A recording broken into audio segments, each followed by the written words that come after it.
नमस्कार, मैं मिथिलेश कुमार। आपको मैं ज्योग्राफी पढ़ाऊंगा, क्लास 11th 12th। आज हम लोग क्लास 12th का सेकंड बुक भारत लोक और अर्थव्यवस्था का फर्स्ट चैप्टर जनसंख्या, उसके वितरण, घनत्व, वृद्धि और संघटन का अध्ययन करेंगे। उसका हम लोग बोर्ड पे नोट्स की तरह हम लोग अध्ययन करेंगे और चाहे आप लोग इस बोर्ड पर लिखे हुए सारे तथ्यों को आप अपने कॉपी में नोट्स बना सकते हैं। तो चलिए हम लोग स्टार्ट करते हैं टॉपिक को। तो फर्स्ट चैप्टर है जनसंख्या। जनसंख्या, वितरण, घनत्व, वृद्धि और संगठन, इस चैप्टर का पूरा नाम है। तो यहाँ पर हम लोग देखेंगे कि जनसंख्या जो पढ़ना है हम लोग को भारत के संदर्भ में पढ़ना है। भारत के संदर्भ में जनसंख्या हम लोग अगर देखें, अध्ययन करें, तो हम लोग एक फर्स्ट बुक में उसमें लिखा है कि जनसंख्या जो है किसी भी देश के वास्तविक धन होते हैं। इसलिए उसी कॉन्सेप्ट को लेते हुए भारत में भी वही कॉन्सेप्ट लागू होगा, विश्व के अन्य देशों में भी यही कॉन्सेप्ट लागू होगा। तो चलिए हम लोग देखते हैं कि जनसंख्या क्या है, प्लस भारत की जनसंख्या के संदर्भ में जो भी बातें आएंगी उसको हम लोग देखेंगे। चलिए, तो पहला लाइन है कि जनसंख्या के संदर्भ में कि लोग किसी भी देश के अत्यंत महत्वपूर्ण घटक होते हैं। कहने का अर्थ यह है कि किसी भी देश में जनसंख्या उस देश के वास्तविक धन होते हैं।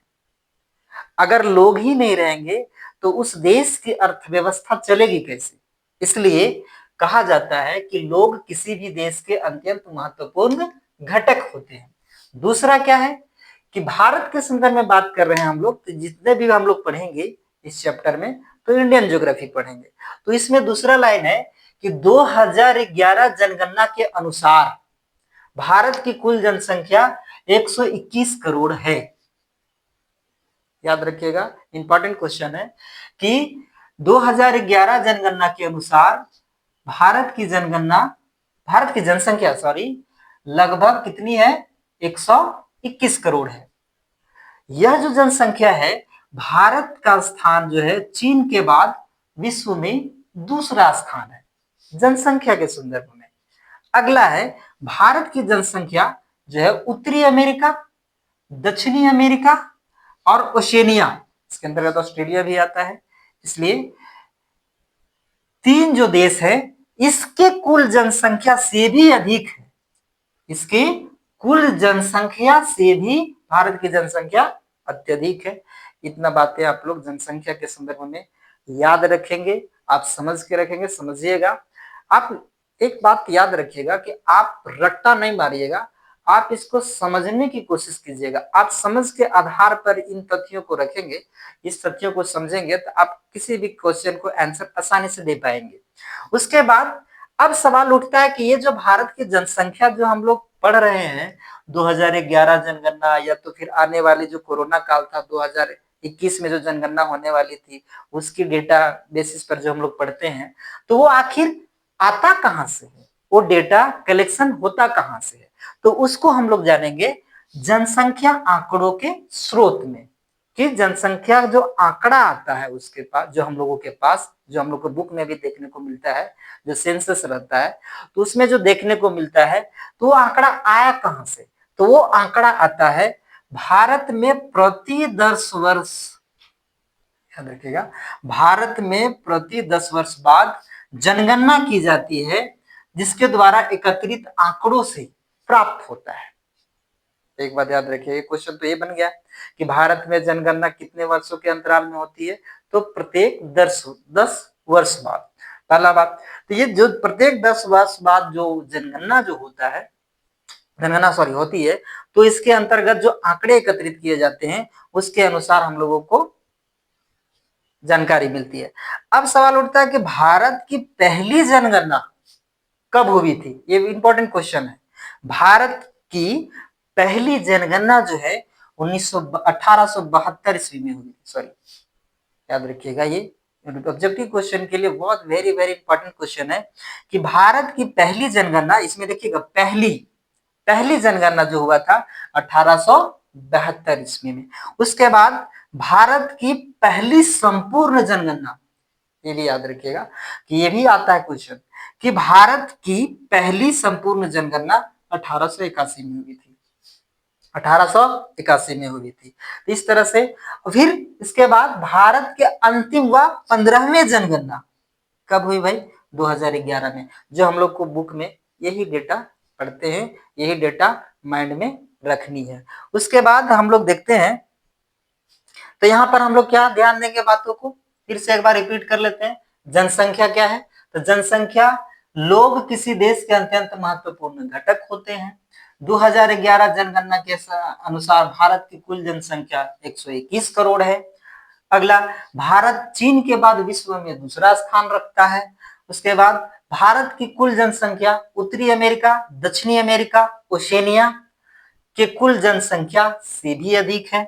उसके बाद आता है इन जनसंख्या जो हम लोग पढ़ रहे हैं, इसका आंकड़ा जो कलेक्शन हुआ उसका स्रोत क्या है?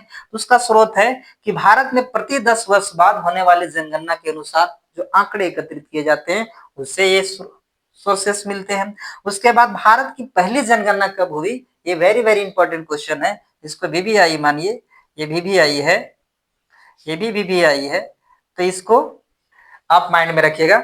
उसके बाद भारत की पहली संपूर्ण जनगणना कब हुई? तो 1881 में। एक क्वेश्चन और पूछ सकता है आपसे कि 15वीं जनगणना 2011 में संपन्न हुई। चलिए अब हम लोग दूसरा टॉपिक स्टार्ट करते हैं।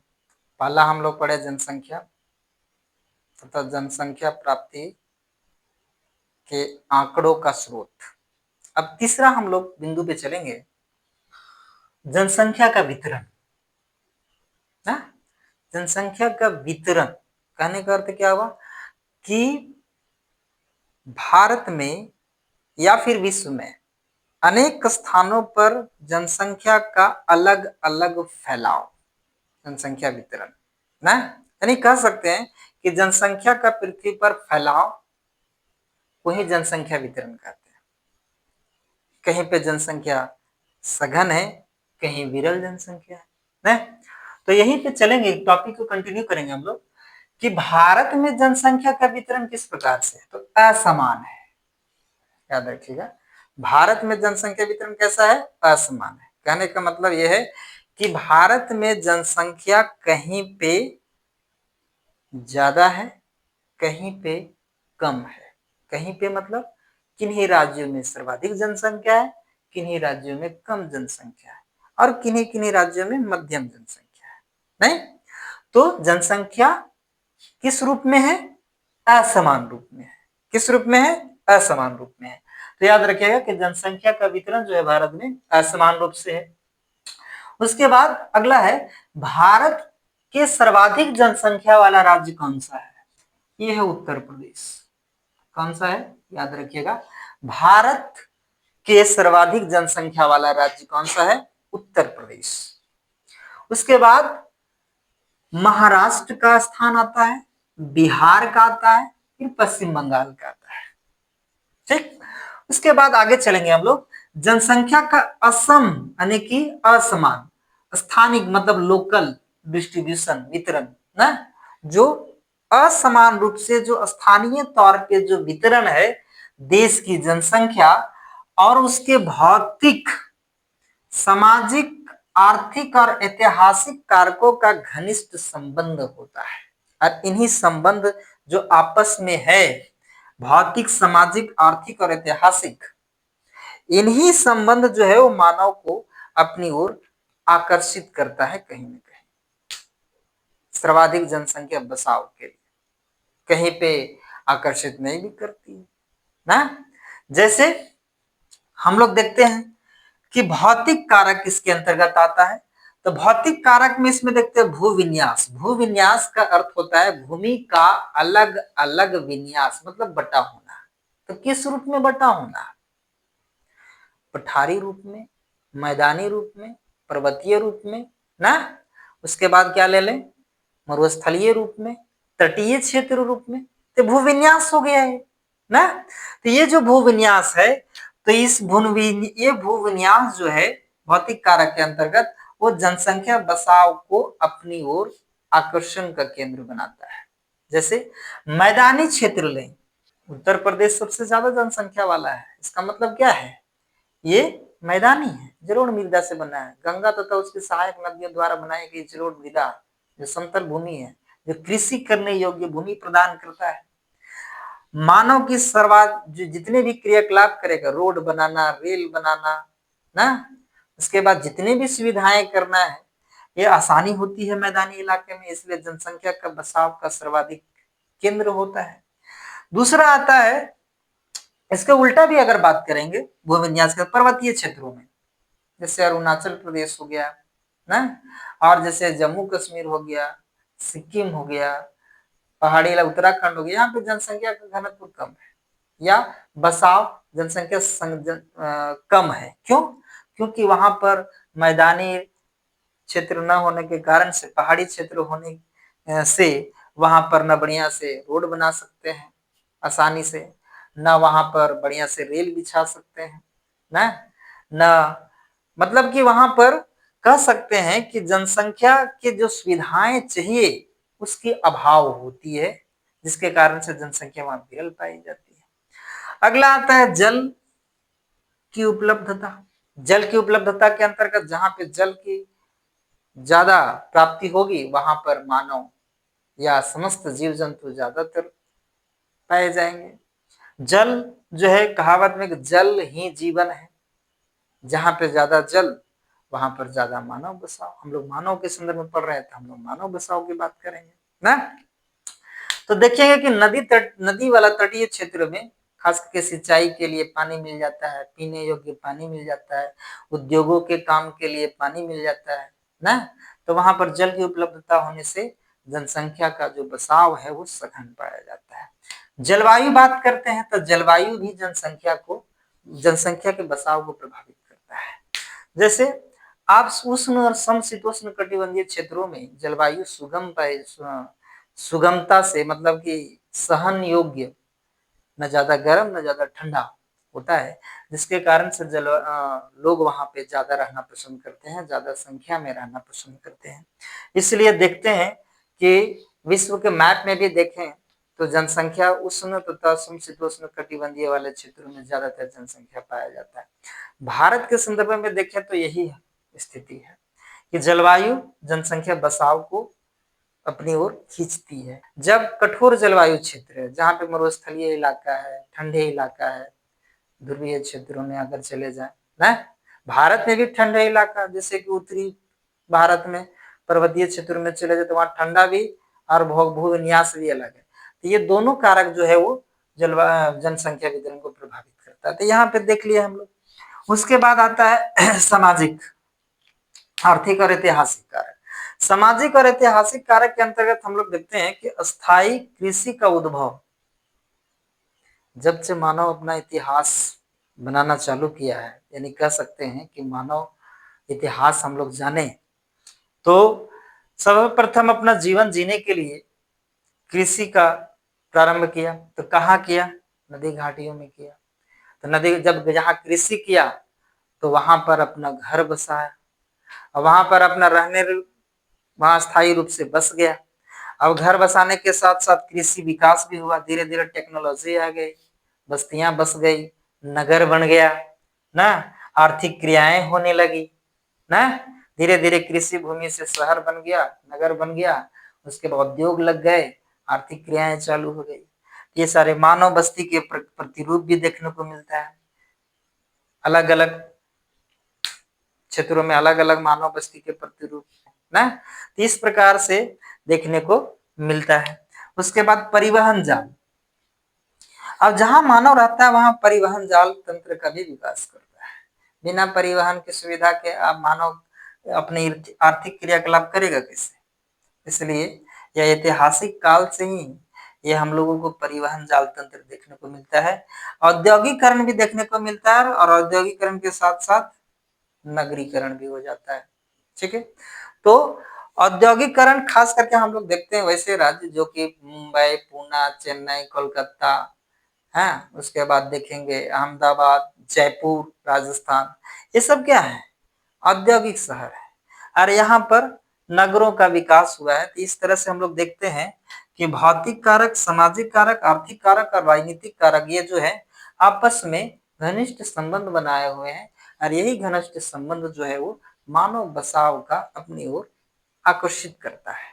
और इसी के कारण से मानव बसाव भारत में जनसंख्या की दृष्टि से असमान रूप से पाया जाता है। एक बार फिर चर्चा करेंगे हम लोग कि भारत में जनसंख्या का वितरण जो है वो असमान है ना। भारत के सर्वाधिक जनसंख्या वाला राज्य उत्तर प्रदेश है। इसके बाद नंबर आता है महाराष्ट्र, बिहार और पश्चिम बंगाल का।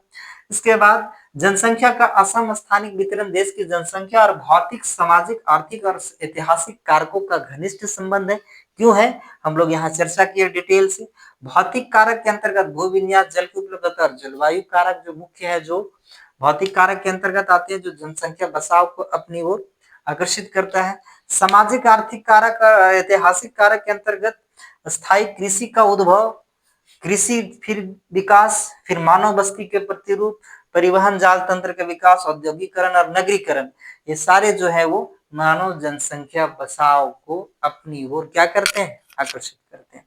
झारखंड भी, हम झारखंड राज्य से आते हैं हम लोग, तो झारखंड भी धीरे धीरे विरल जनसंख्या से अब धीरे धीरे सघन जनसंख्या की ओर चली जा रही है। क्यों, क्योंकि झारखंड एक पठारी क्षेत्र में एक राज्य है, पठारी क्षेत्र का राज्य है। उसके बाद यहाँ पहले विरल जनसंख्या पाए जाते थे, लेकिन अब यहाँ खनिज संपदा की उपलब्धता के कारण यहाँ पर लोग धीरे धीरे धीरे धीरे अपने आर्थिक क्रियाओं के उद्देश्य से धीरे धीरे धीरे धीरे धीरे धीरे क्या कर रहे हैं, यहाँ पे बसते चले जा रहे हैं और जनसंख्या में वृद्धि करते चले जा रहे हैं। इसका नेगेटिविटी भी देखने को मिला है, नकारात्मक चीजें देखने को मिली है कि अनियोजित ढंग से जो संसाधनों का विदोहन हो रहा है, उसको नियोजित ढंग से उसको दोहन करने की आवश्यकता है, ताकि हम सब मानव और ये हमारे क्रियाकलाप भी और हमारे जीवन दोनों साथ साथ में, मतलब स्वास्थ्यमय जीवन दोनों साथ साथ में चले, और प्लस यहाँ पर रहने वाले समस्त पर्यावरणीय जीव को भी सुरक्षित रहने का हम लोग का उद्देश्य होना चाहिए। ठीक है, इसके बाद हम लोग आगे का टॉपिक चर्चा करेंगे। नमस्कार, हम लोग नेक्स्ट टॉपिक पे चर्चा करेंगे। अब हम लोग चलेंगे जनसंख्या घनत्व। भारत में जनसंख्या घनत्व, जनसंख्या के घनत्व जानने से पहले जनसंख्या घनत्व कहते किसे हैं उसको सबसे पहले जानेंगे। तो जनसंख्या घनत्व है क्या, तो चलिए, जनसंख्या के घनत्व को प्रति इकाई क्षेत्र में व्यक्तियों की संख्या द्वारा व्यक्त की जाती है। यानी कि प्रति इकाई क्षेत्र में जितने व्यक्तियों की संख्या होगी उसको हम लोग जनसंख्या घनत्व कहते हैं। अर्थात इसका एक फॉर्मूला होता है जिसको हम लोग जनसंख्या घनत्व निकालते हैं कि किसी भी क्षेत्र में कुल जनसंख्या को कुल क्षेत्रफल से, कुल जनसंख्या में कुल क्षेत्रफल से भाग देते हैं, तो वहां की जनसंख्या का डेंसिटी निकल जाती है, पॉपुलेशन की डेंसिटी निकल जाती है। ठीक है, तो इस तरह से हम लोग जनसंख्या का घनत्व निकालते हैं। आगे है, इससे भूमि के संदर्भ में, अब जनसंख्या घनत्व क्यों जरूरत है निकालना है, क्या इससे फायदा है, तो फायदा है, इसलिए क्या फायदा है, तो यहाँ पे देखते हैं कि इससे भूमि के संदर्भ में जनसंख्या के स्थानिक वितरण, यानी कि लोकल एरिया में लोग कहाँ कहाँ कितना है उसको बेहतर ढंग से समझने में सहायता मिलती है। हर क्षेत्र में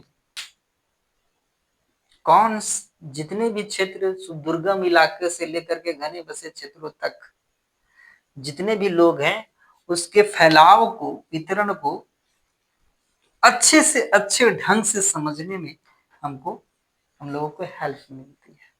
ठीक है, इसलिए जनसंख्या घनत्व हम लोग निकालते हैं और उसको अध्ययन करते हैं। अगला है भारत में जनसंख्या असमान वितरण की तरह जनसंख्या घनत्व भी असमान है। अब हम लोग देखे थे जनसंख्या वितरण में पढ़ रहे थे कि भारत में जो जनसंख्या का जो वितरण है वो असमान है। ठीक उसी प्रकार जनसंख्या का घनत्व भी असमान है ना। कोई ऐसे राज्य हैं जो ज्यादा जनसंख्या घनत्व वाला है, कोई ऐसे राज्य हैं जो निम्नतम जनसंख्या घनत्व वाला राज्य है। ठीक है, बस समझ में आए। उसके बाद आगे हम लोग चलेंगे जनसंख्या घनत्व के संदर्भ में कि 1951 में जनसंख्या का घनत्व 117 व्यक्ति प्रति वर्ग किलोमीटर था 1951 में। तो उस समय 117 व्यक्ति प्रति वर्ग किलोमीटर था। तो उससे बढ़ करके 2011 में 382 व्यक्ति प्रति वर्ग किलोमीटर हो गया। यानी कह सकते हैं विगत 50 सालों में 200 व्यक्ति प्रति वर्ग किलोमीटर बढ़ गई, से भी अधिक हो गई, यानी वृद्धि हो गई, है ना।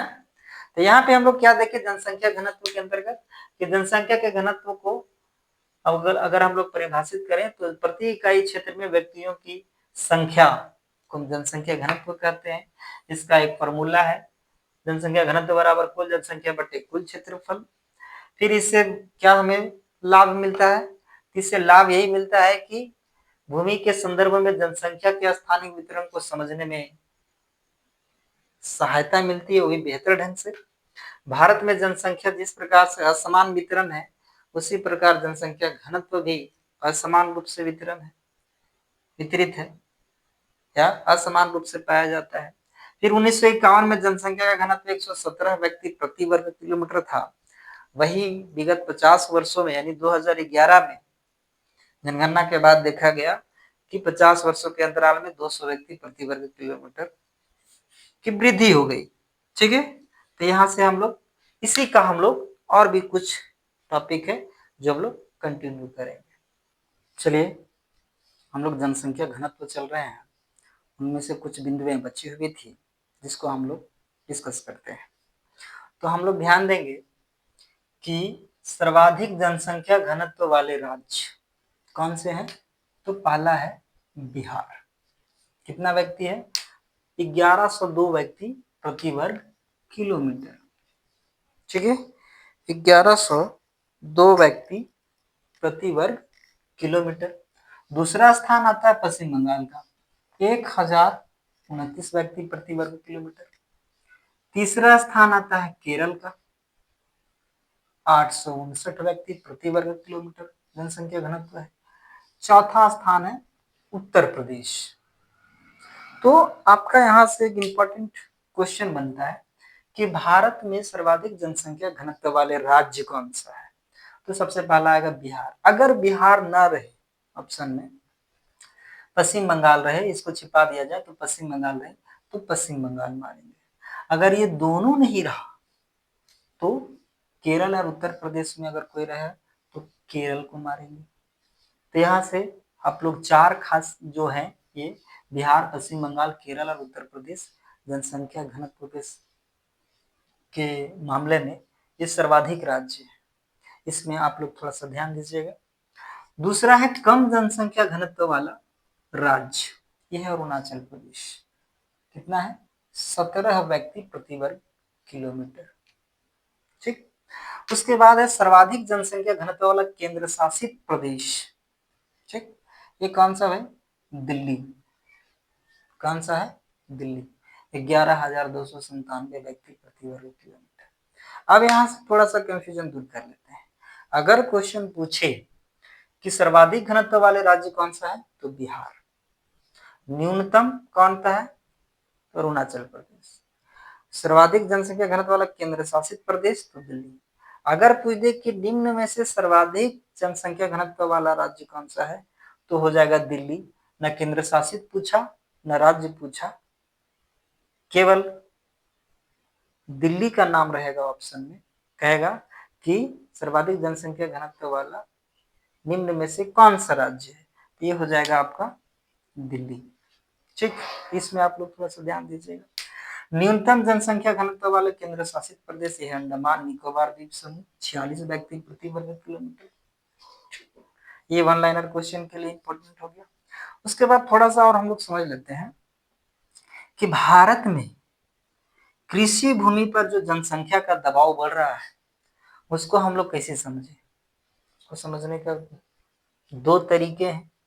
एक निकालते हैं हम लोग कायिक घनत्व, दूसरा निकालते हैं कृषि घनत्व। कायिक घनत्व का मतलब क्या होता है कि कुल जनसंख्या में नीवल बोया गया क्षेत्र से भाग देते हैं, जो उसका भागफल आएगा वो उसका घनत्व कहलाएगा।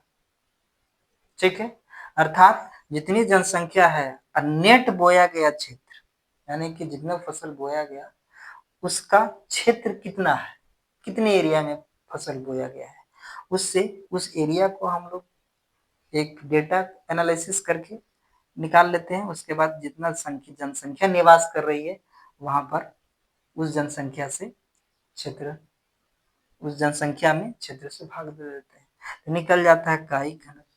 दूसरा निकलता है क्या कि कृषि घनत्व। इसमें क्या है, कुल कृषि जनसंख्या में कुल निवल कृषि क्षेत्र से भाग देते हैं कि कितना कृषि क्षेत्र, कितना कृषि जनसंख्या, कृषि में कितना लोग काम करने वाले हैं और कितना निवल बोया गया क्षेत्र है, तो उससे भाग देते हैं तो कृषि घनत्व निकलता है।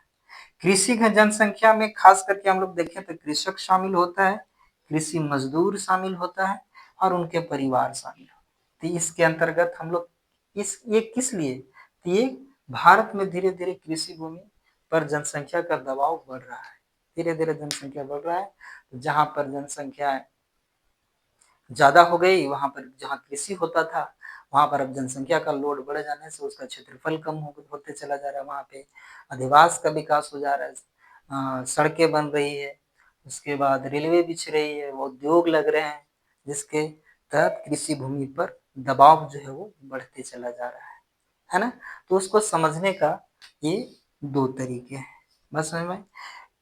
हम लोग जनसंख्या वितरण और जनसंख्या घनत्व दोनों हम लोग मैप के थ्रू थोड़ा सा समझ लेंगे इसको, थोड़ा सा और डिटेल।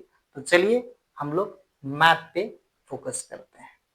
जैसा कि हम लोग ऊपर में पढ़े, जनसंख्या का वितरण 2011 के अनुसार सर्वाधिक जनसंख्या उत्तर प्रदेश, उसके बाद महाराष्ट्र, उसके बाद आपका बिहार और पश्चिम बंगाल है। इसमें हम लोग देखें कि सर्वाधिक जो जनसंख्या पाया जाता है वो उत्तर प्रदेश में है। और यहाँ पर इस मैप में हम लोग देख रहे हैं कि जहाँ पर ज़्यादा बिंदु जो दिखाई दे रहा है, सटे सटे दिखाई दे रहा है, तो वहाँ पर ज़्यादा जनसंख्या पाया जाता है। इसका मुख्य कारण ऊपर में जैसे कि हम लोग जान चुके हैं, भौतिक कारक, सामाजिक, आर्थिक और ऐतिहासिक कारक मेन है। इसके बाद हम लोग देखते हैं कि तमिलनाडु, मध्य प्रदेश, राजस्थान, कर्नाटक और गुजरात के साथ उत्तर प्रदेश, महाराष्ट्र, बिहार और पश्चिम बंगाल और आंध्र प्रदेश की जनसंख्या देश में कुल 76% जनसंख्या का योगदान करती है। वही दूसरी तरफ जम्मू कश्मीर, अरुणाचल प्रदेश, उत्तराखंड राज्यों में जनसंख्या जो है वो भौगोलिक आकार के विशाल होने के बावजूद अत्यंत बहुत छोटा जनसंख्या है। इसके साथ ही हम लोग देखेंगे दूसरी मैप, जनसंख्या घनत्व 2011 के अनुसार। यहाँ पे हम लोग देख रहे हैं कि जनसंख्या का घनत्व सर्वाधिक है और वो है बिहार। बिहार में सर्वाधिक जनसंख्या घनत्व पाया जाता है। दूसरा स्थान है पश्चिम बंगाल, तीसरा है केरल और चौथा है उत्तर प्रदेश। यहाँ पर हम लोग देख रहे हैं कि इस मैप में जहाँ पे डीफ जो ब्लैक कलर का है, 1201 व्यक्ति से अधिक 1 वर्ग किलोमीटर क्षेत्र में निवास करते हैं। उसके बाद देख रहे हैं कि 801 से 1200 व्यक्ति वाले, थोड़ा सा जो फीका कलर है वो वहाँ पे निवास करने वाले होते हैं, तो 1201 से अधिक व्यक्ति निवास करने वाले प्रति वर्ग किलोमीटर में आपका आ गया उत्तर प्रदेश, बिहार, पश्चिम बंगाल और केरल। ये 4 राज्य जो है वो साफ तौर पे नजर आ रहा है। उसके बाद 801 से 1200 के बीच प्रति वर्ग किलोमीटर निवास करने वाले जनसंख्या खास करके आपका हरियाणा, पंजाब, झारखंड और तमिलनाडु है। उसके बाद 400 से 800 के बीच में अन्य राज्य तथा इससे कम वाले राज्यों में देखने को मिलता है। 100 से भी कम जनसंख्या घनत्व वाले राज्य में आपका अरुणाचल प्रदेश देखने को, अरुणाचल, और यहाँ पर देख रहे हैं हम लोग मिजोरम, ये राज्य जो है वो देखने को मिल रहा है। तो इसमें हम लोग जनसंख्या घनत्व के तौर पर इस मैप से समझने इसमें सहायता मिल रही है। धन्यवाद।